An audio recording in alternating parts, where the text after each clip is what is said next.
Muy bien, sigue la palabra mi amiga, ya nos hemos hecho amigos en estos largos 4 meses que hemos compartido, la fiscal de primera instancia en lo penal y contravencional de faltas de la Ciudad Autónoma de Buenos Aires, María del Carmen Yopo Granda. Tiene un magíster, 8 títulos de posgrado, es mediadora, ha ejercido la profesión de la abogacía, ejerce la jurisdicción más noble de la Argentina porque la Ciudad Autónoma de Buenos Aires tiene una creación autonómica a partir de la reforma del año 1994 y la justicia de esta ciudad aparece en el año 1998. Convive territorialmente con la justicia federal y la nacional de la Ciudad Autónoma de Buenos Aires, así que le damos la palabra. Mucho gusto. Bueno, me parece que no voy a escuchar. No va, Ya va. Igual vamos a escuchar. Bueno,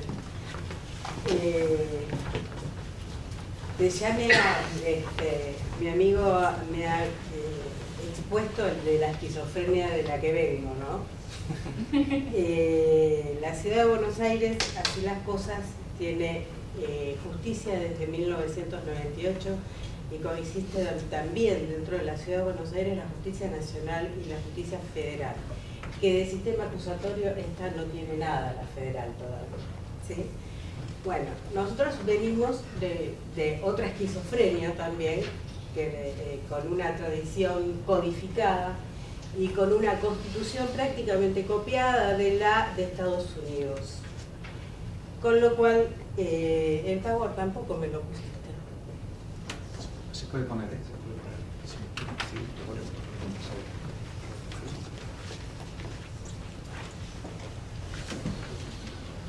Yo para que lo vean y lo tengan mejor. Tengo por favor.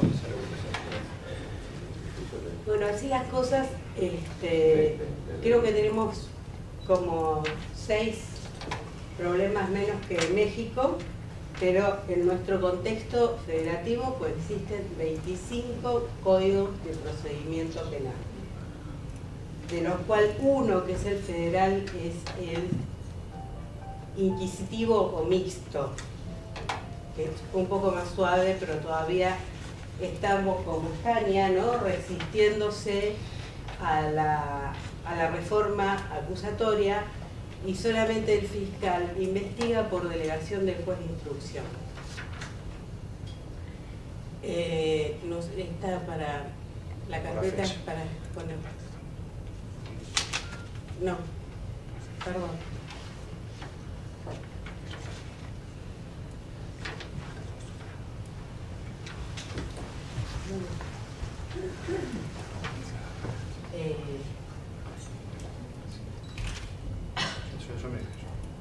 Bueno, que me sigan. Todos estos ordenamientos jurídicos, por supuesto, se basan en una constitución. La Constitución Nacional ya en nuestro artículo 118 habla de la acusación y habla de un jurado de enjuiciamientos que nosotros todavía nos debemos y que, por ejemplo, se está proyectando en la provincia de Córdoba. Eso ya lo dije.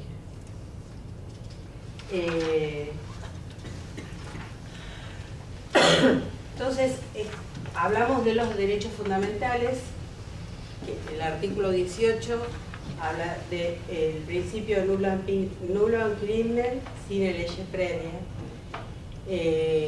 Habla que nadie puede ser obligado a declarar contra sí mismo, o sea, la autoincriminación.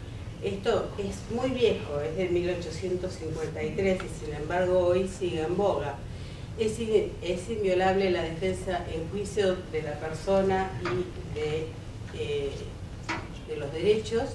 El domicilio también es inviolable, así como los papeles y todo lo que trata de ser una documentación privada.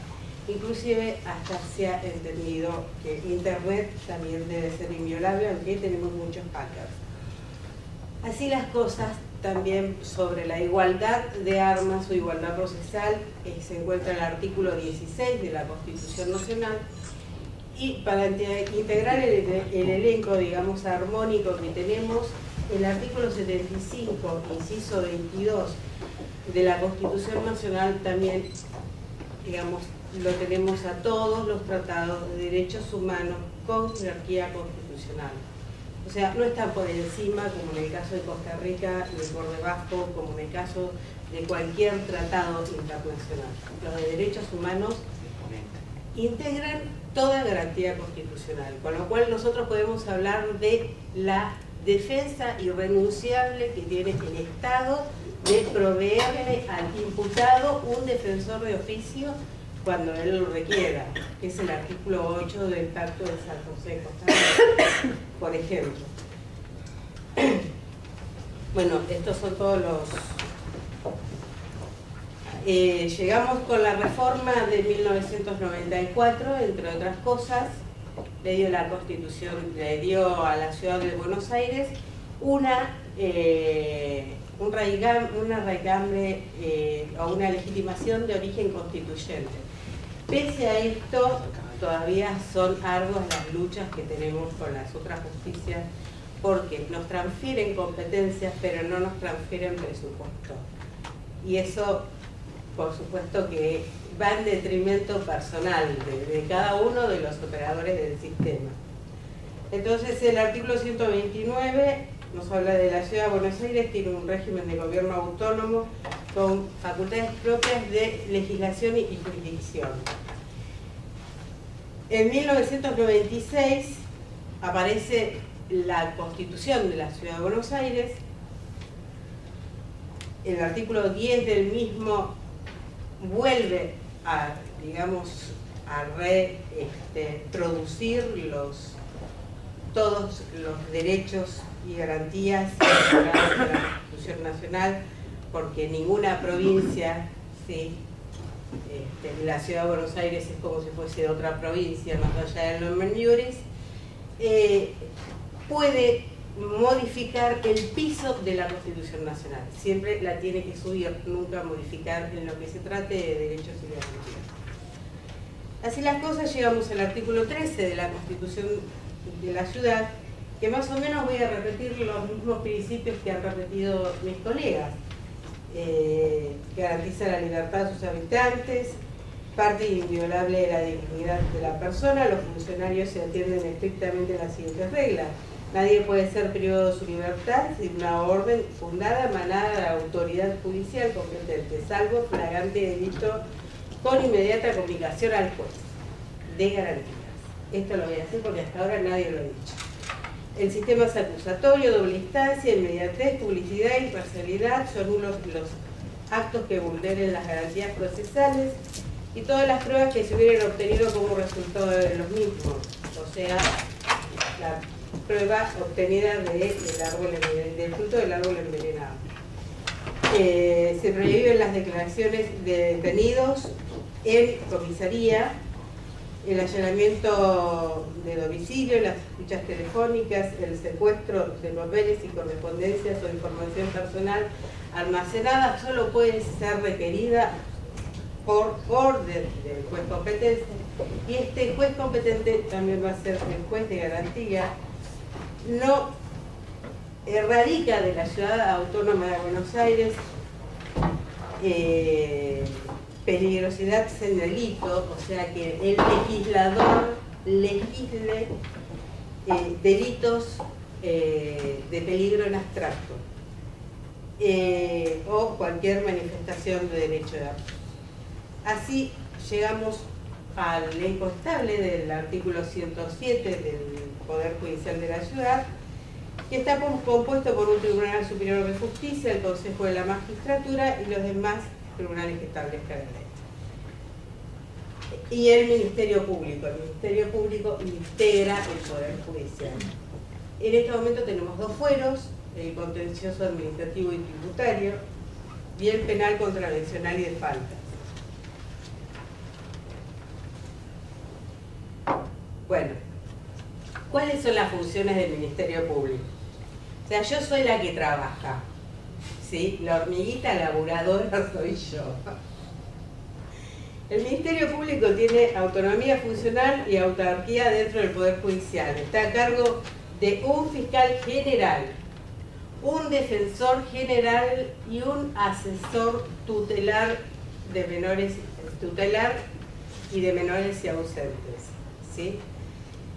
Entonces, así como la división de los tres poderes, también seguimos en la misma tesitura. Está quien acusa, quien defiende, y quien defiende también los intereses de los menores o incapaces. ¿Cuál es la función del Ministerio Público? Bueno, promover la actuación de la justicia en defensa de la legalidad. Esto es tradicional. Los intereses generales de la sociedad conforme a los principios de unidad y actuación y dependencia jerárquica, velar por la normal prestación del servicio de justicia y procurar ante los tribunales de la satisfacción del interés social y dirigir a la policía judicial. Por supuesto, el fuero en lo penal, contravencional y de falta, porque el otro no tiene relación con la policía. El Código Procesal Penal de la ciudad, que es la ley 2303, justamente y causa bastante extrañeza, ¿no? Que lo haya escuchado a Perú hablar del 2006, ahora yo voy a hablar del 2007, y México no me dijo, pero por ahí tiene que andar, ¿no? Y esto es una movida que ha hecho el Centro de Estudio de Justicias para las Américas, porque nos ha visto que se nos llenaban de papeles los edificios, justamente, y razonabilidad del plazo no había, y lo único que había era peso en edificio y no emisión de justicia. Entonces, demasiadas cosas yo no voy a aportar con respecto al sistema acusatorio. El artículo primero de este código es muy interesante porque nos explica que el código es un reglamento de la Constitución, ¿sí? Los tratados nacionales y los derechos humanos ratificados por la República Argentina. O sea, todo lo que sea un procedimiento va hacia el reglamento de las garantías constitucionales. No hablamos ni más ni menos que de eso. Y eso no es poco importante, es muy importante. Voy a hablar del ejercicio de la acción. ¿Quién lo tiene a cargo? Por supuesto, lo tiene el Ministerio Público Fiscal, que se la pasa con el teléfono en la mano, escuchando a la policía todo lo que le va diciendo y explicándole todo lo que tiene que hacer. Tiene a cargo de la instrucción, en ella debe reunir todas las pruebas necesarias para quebrantar el estado de inocencia, porque ya superamos al principio, superamos a la presunción del supuesto imputado del delito, ¿no? Dirige la policía judicial y, producido un hecho delictual, puede tener al supuesto imputado privado de su libertad nada más que 24 horas, pero con noticia al juez de garantías, que por turno corresponda, y a la defensa, que en ningún momento del caso se le va a vedar acceder a hablar con imputado o retasear algún tipo de prueba. No, digamos, todas las cartas sobre la mesa. Y si querés, me las podés rebatir. Y si querés, podemos llegar a un acuerdo, sin necesidad de utilizar o molestar al juez. Bueno, ya está, ya terminó. Una vez reunida la prueba, sí, no se va a solicitar ninguna medida cautelar, esto es, si no se va a solicitar una prisión preventiva, se le establece la soltura y se le informa al juez de garantías y se sigue investigando la causa. La instrucción penal preparatoria tiene un plazo de prescripción de 3 meses. En 3 meses tenemos que tener toda la prueba lista, el requerimiento de juicio, realizado, digamos, la intimación de los hechos al imputado, todo el expediente, para llevárselo al juez de garantías, que es el que va a ser el que va a revisar la prueba. Vuelvo a reiterar lo que han dicho mis colegas. Revisa la prueba, ¿para qué? Para, una vez terminado esa etapa si no se produce un avenimiento, que esto es un juicio abreviado, si no se produce una suspensión de juicio a prueba, esto es una probation, los penalistas lo escuchamos de esta forma, entonces en ese acto vamos a requerir de juicio y el mismo juez de garantía va a sortear a otro juez y le va a llegar el expediente así, como envuelto en un papel celofán con toda la seguridad del caso, porque tiene que llegar al juicio absolutamente impoluto, sin haberse contaminado con nada de lo que va a escuchar en la audiencia de debate que se va a realizar, ¿sí? Tiene que ir totalmente ignorante de la causa. Ese es el juez que va a resolver la sentencia, la va a resolver una vez que terminen los alegatos y en el acto va a dictar sentencia. ¿Cómo hacemos con todo eso? No sé, pero lo hacemos. Existe también el expediente electrónico y no sé si me olvido de algo más, pero sería reiterar lo que han dicho mis colegas, que como son jueces, y lo dijo el doctor Vilches, dice, nosotros somos expectantes. Bueno, agradecemos.